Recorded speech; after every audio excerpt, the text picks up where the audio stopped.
ओम शांति। 28/12/2024 बाबा के महावाक्य हैं। बाबा कहते हैं, मीठे बच्चे, बाप आए हैं तुम्हें सर्व खजानों से माला माल बनाने। तुम सिर्फ ईश्वरीय मत पर चलो, अच्छी रीति पुरुषार्थ कर वर्षा लो, माया से हार नहीं खाओ। प्रश्न, ईश्वरीय मत, दैवी मत और मनुष्य मत में कौन सा मुख्य अंतर है? उत्तर, ईश्वरीय मत से तुम बच्चे वापस अपने घर जाते हो, फिर नई दुनिया में ऊंच पद पाते हो। दैवी मत से तुम सदा सुखी रहते हो, क्योंकि वह भी बाप द्वारा इस समय की मिली हुई मत है, लेकिन फिर भी उतरते तो नीचे ही हो। मनुष्य मत दुखी बनाती है। ईश्वरीय मत पर चलने के लिए पहले पहले पढ़ाने वाले बाप पर पूरा निश्चय चाहिए। ओम शांति। बाप ने अर्थ तो समझाया है, मैं आत्मा शांत स्वरूप हूँ। जब ओम शांति कहा जाता है तो आत्मा को अपना घर याद आता है। मैं आत्मा शांत स्वरूप हूँ। फिर जब ऑर्गन्स मिलते हैं तब टॉकी बनती है। पहले छोटे ऑर्गन्स होते हैं, फिर बड़े होते हैं। अब परमपिता परमात्मा तो है निराकार, उनको भी रथ चाहिए टॉकी बनने के लिए। जैसे तुम आत्माएं परम धाम की रहने वाली हो, यहाँ आकर टॉकी बनती हो।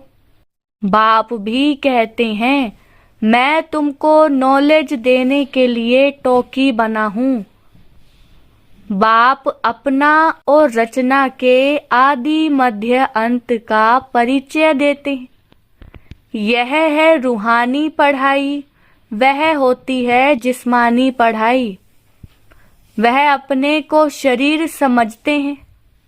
ऐसे कोई नहीं कहेंगे कि हम आत्मा इन कानों द्वारा सुनती हैं। अभी तुम समझते हो बाप है पतित पावन। वही आकर समझाते हैं, मैं कैसे आता हूँ।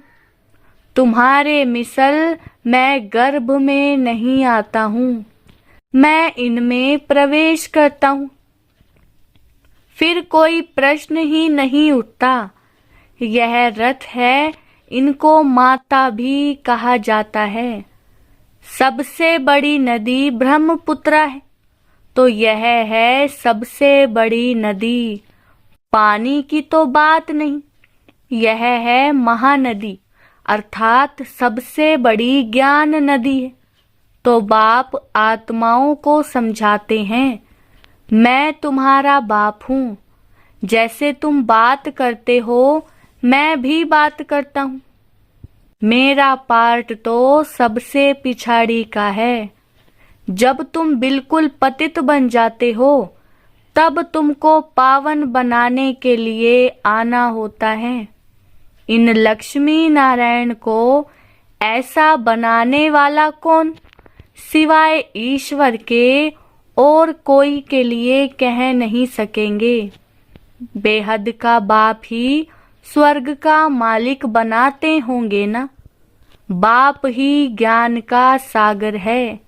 वही कहते हैं, मैं इस मनुष्य सृष्टि का चैतन्य बीज हूँ। मैं आदि मध्य अंत को जानता हूँ। मैं सत्य हूँ, मैं चैतन्य बीज रूप हूँ। इस सृष्टि रूपी झाड़ की मेरे में नॉलेज है। इसको सृष्टि चक्र अथवा ड्रामा कहा जाता है। यह फिरता ही रहता है। वह हद का ड्रामा 2 घंटे चलता है। इसकी रील 5000 वर्ष की है। जो टाइम पास होता जाता है, 5000 वर्ष से कम होता जाता है। तुम जानते हो, पहले हम देवी देवता थे, फिर आहिस्ते आहिस्ते हम क्षत्रिय कुल में आ गए।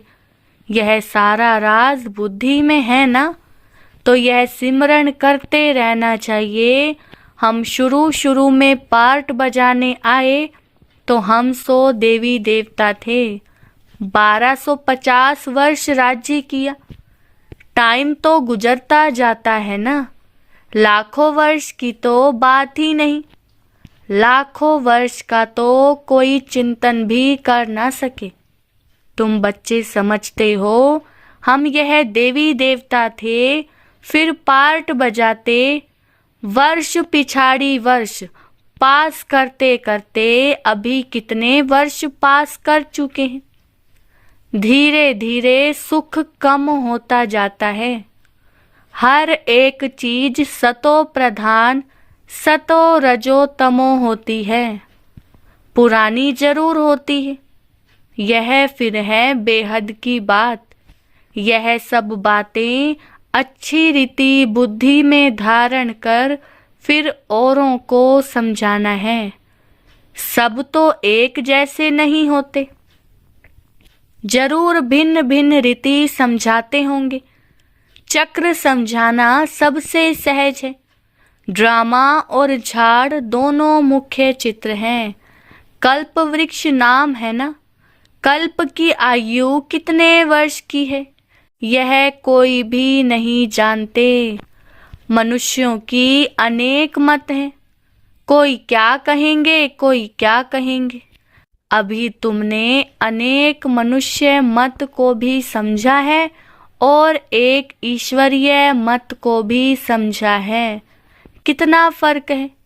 ईश्वरीय मत से तुमको फिर से नई दुनिया में जाना पड़े और कोई की भी मत से, दैवी मत व मनुष्य मत से वापिस नहीं जा सकते।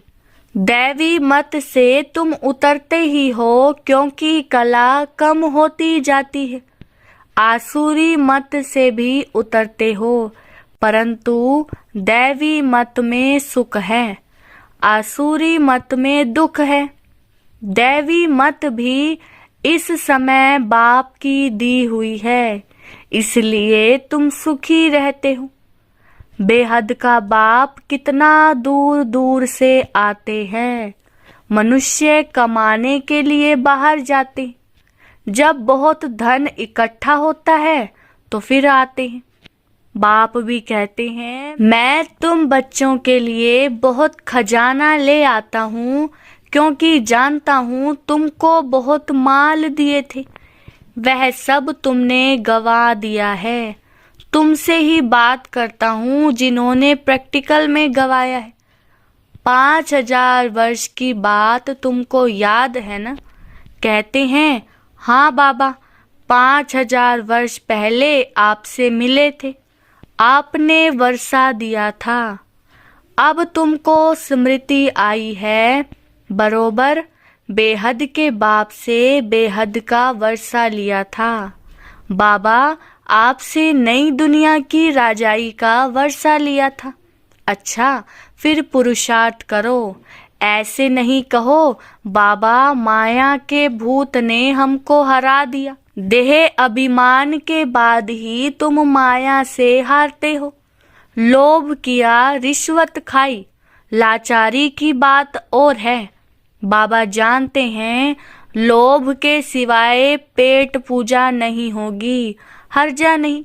भल खाओ परंतु कहाँ फंस नहीं मरना, फिर तुमको ही दुख होगा। पैसा मिलेगा खुश हो खाएंगे, कहाँ पुलिस ने पकड़ लिया तो जेल में जाना पड़ेगा। ऐसा काम नहीं करो, उसका फिर रेस्पॉन्सिबल मैं नहीं हूँ। पाप करते हैं तो जेल में जाते हैं, वहाँ तो जेल आदि होता नहीं। तो ड्रामा के प्लान अनुसार जो कल्प पहले तुमको वर्षा मिला है, 21 जन्म लिए वैसे ही फिर लेंगे। सारी राजधानी बनती है, गरीब प्रजा साहूकार प्रजा, परंतु वहाँ दुख होता नहीं। यह बाप गारंटी करते हैं। सब एक समान तो बन ना सके। सूर्यवंशी चंद्रवंशी राजाई में सब चाहिए ना।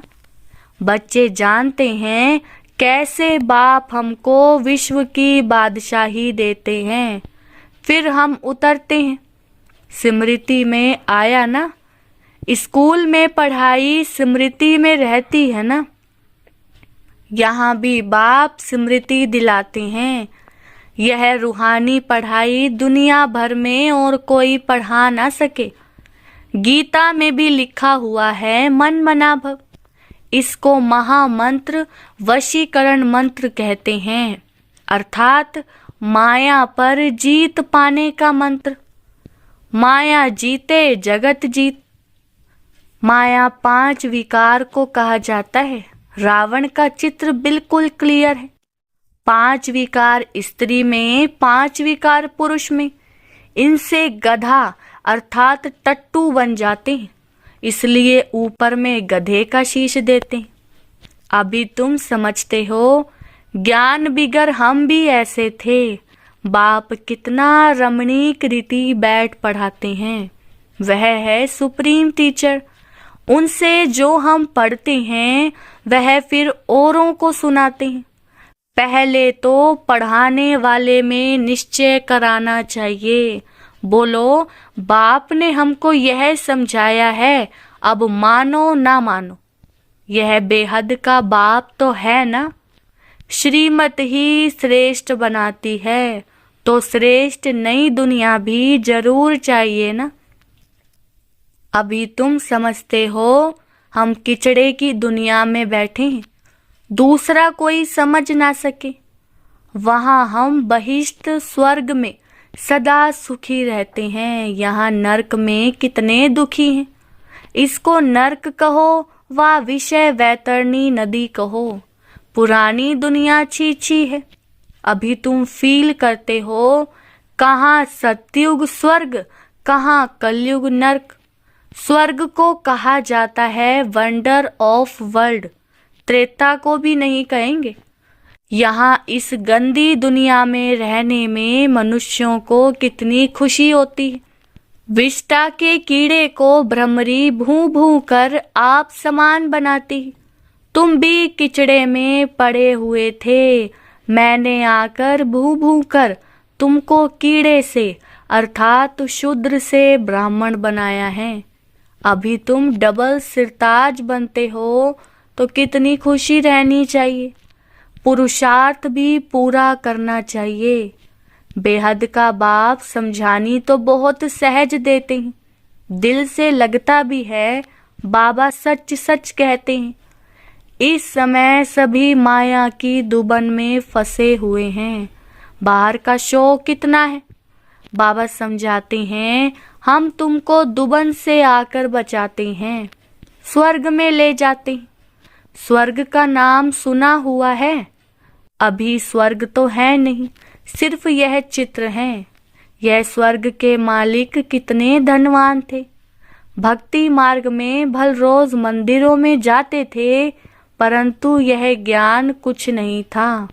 अभी तुम समझते हो, भारत में यह आदि सनातन देवी देवता धर्म था। इन्हों का राज्य कब था, यह किसको पता नहीं है। देवी देवता धर्म के बदले अब फिर हिंदू हिंदू कहते रहते हैं। शुरू में हिंदू महासभा का प्रेसिडेंट आया था, बोला हम विकारी असुर हैं, अपने को देवता कैसे कहलाए।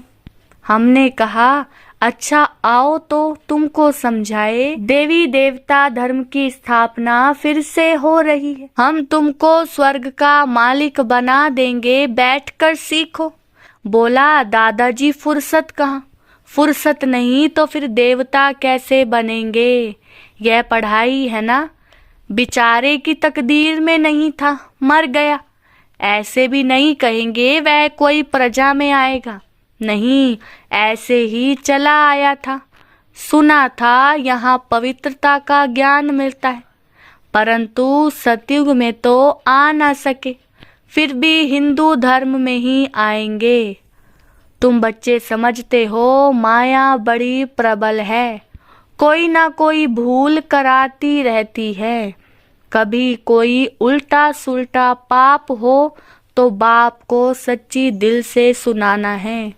रावण की दुनिया में पाप तो होते ही रहते हैं। कहते हैं हम जन्म जन्मांतर के पापी हैं। यह किसने कहा? आत्मा कहती है बाप के आगे या देवताओं के आगे। अभी तो तुम फील करते हो बरोबर हम जन्म जन्मांतर के पापी थे। रावण राज्य में पाप जरूर किए हैं। अनेक जन्मों के पाप तो वर्णन कर नहीं सकते हो।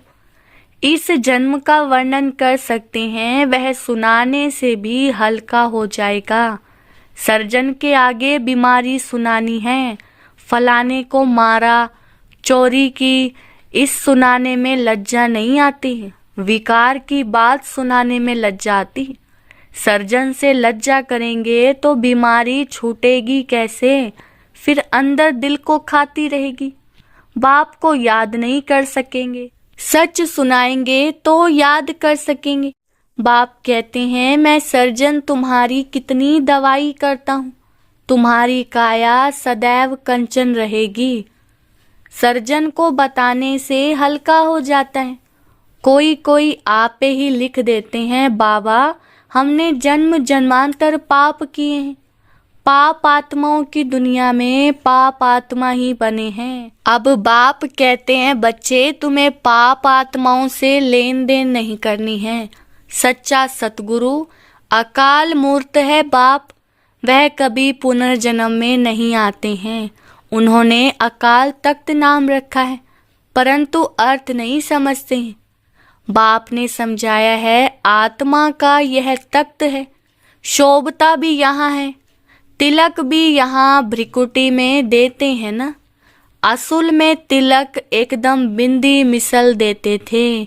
अभी तुमको अपने को आपे ही तिलक देना है। बाप को याद करते रहो। जो बहुत सर्विस करेंगे तो बड़ा महाराजा बनेंगे। नई दुनिया में पुरानी दुनिया की पढ़ाई थोड़े ही पढ़ना है, तो इतनी ऊंच पढ़ाई पर फिर अटेंशन देना चाहिए। यहाँ बैठते हैं तो भी कोई का बुद्धि योग अच्छा रहता है, कोई का कहाँ कहाँ चला जाता है। कोई 10 मिनट लिखते हैं, कोई 15 मिनट लिखते हैं। जिसका चार्ट अच्छा होगा उनको नशा चढ़ेगा। बाबा इतना समय हम आपकी याद में रहे, 15 मिनट से जास्ती कोई लिख नहीं सकते। बुद्धि इधर उधर भागती है। अगर सब एक रस हो जाएं तो फिर कर्मातीत अवस्था हो जाए। बाप कितनी मीठी मीठी लवली बातें सुनाते हैं। ऐसे तो कोई गुरु ने नहीं सिखाया। गुरु से सिर्फ एक थोड़े ही सीखेगा, गुरु से तो हजारों सीखे ना।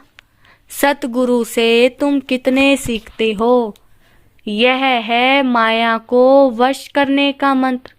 माया 5 विकारों को कहा जाता है। धन को संपत्ति कहा जाता है। लक्ष्मी नारायण के लिए कहेंगे इन्हों के पास बहुत संपत्ति है। लक्ष्मी नारायण को कभी माता पिता नहीं कहेंगे। आदि देव आदि देवी को जगत पिता जगत अम्बा कहते हैं, इनको नहीं। यह स्वर्ग के मालिक हैं। अविनाशी ज्ञान धन लेकर हम इतने धनवान बने हैं। अम्बा के पास अनेक आशाएं लेकर जाते हैं। लक्ष्मी के पास सिर्फ धन लेने के लिए जाते और कुछ नहीं। तो बड़ी कौन हुई यह किसको पता नहीं। अम्बा से क्या मिलता है, लक्ष्मी से क्या मिलता है? लक्ष्मी से सिर्फ धन मांगते हैं, अम्बा से तुमको सब कुछ मिलता है। अम्बा का नाम जास्ती है क्योंकि माताओं को दुख भी बहुत सहन करना पड़ा है, तो माताओं का नाम जास्ती होता है। अच्छा, फिर भी बाप कहते हैं बाप को याद करो तो पावन बन जाएंगे। चक्र को याद करो, दैवी गुण धारण करो, बहुतों को आप समान बनाओ। गॉड फादर के तुम स्टूडेंट हो। कल्प पहले भी बने थे, फिर अब भी वही एम ऑब्जेक्ट है। यह है सत्य नर से नारायण बनने की कथा। अच्छा, मीठे मीठे सिकिलदे बच्चों प्रति माता पिता बाप दादा का याद प्यार और गुड मॉर्निंग। रूहानी बाप की रूहानी बच्चों को नमस्ते। हम रूहानी बच्चों की रूहानी बाप दादा को नमस्ते नमस्ते, गुड मॉर्निंग।